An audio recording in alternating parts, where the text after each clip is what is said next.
The message came at 7:42 p.m. A single line from my son.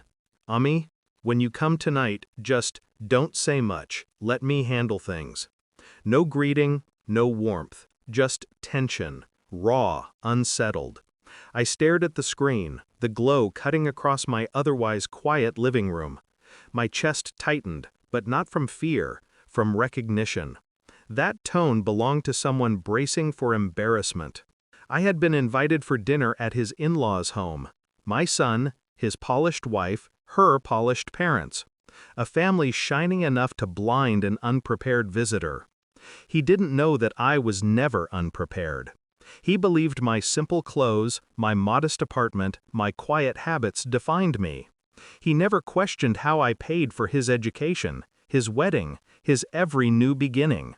He never wondered why I never complained. He certainly didn't know about the $40,000 monthly salary I'd been earning for 12 years. And I never told him. I kept my life folded away like a hidden blade, silent, sharp, waiting. But tonight, he had given me an unintentional gift, a chance to see how they treated someone they believed was worthless. So I tied my dupatta the way a tired, naive woman would. I loosened my posture, I let my eyes droop. I even carried an old purse whose zipper no longer closed fully. And when I walked through their door, my son's wife looked at me the way people look at stains. Something cold slid down my spine, and the night began. It started with a whisper, not to me, about me. Her mother leaned toward her daughter, her voice barely a thread of breath. You should have insisted he marry within his class. Her daughter didn't respond. She didn't need to. The silence itself was agreement. I sat there, hands folded, pretending I didn't hear, pretending I didn't notice the way my son's jaw tightened, but his eyes didn't move. He didn't defend me. He didn't correct them. He just let it happen. And each second stretched like a wire pulled tight. When dinner was served, her father placed the cheaper dishes near me, the better ones near themselves. A quiet segregation crafted with perfect manners. I watched it all, their discomfort when I picked up the wrong spoon, the way my daughter-in-law flinched when I thanked her with too much simplicity, the pity in their eyes. But beneath all that, something else tugged at me.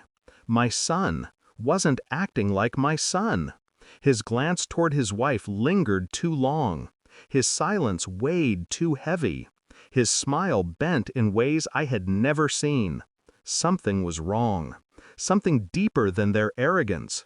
And when his phone lit up with a message, and his wife snatched it faster than he did, I understood the first shape of the betrayal. Not mine. His. I remained quiet. I always do when I want the truth to speak first. Over the next few days, I moved like a shadow, present but unnoticed. A pattern emerged. Deleted messages, long work calls taken in another room, a second phone I wasn't supposed to see, and a woman's name appearing again and again. N. I didn't confront him. I didn't confront her. I observed. I listened. I waited. The pieces arranged themselves slowly, painfully, inevitably. He was not only hiding his marriage's decay, he was fueling it.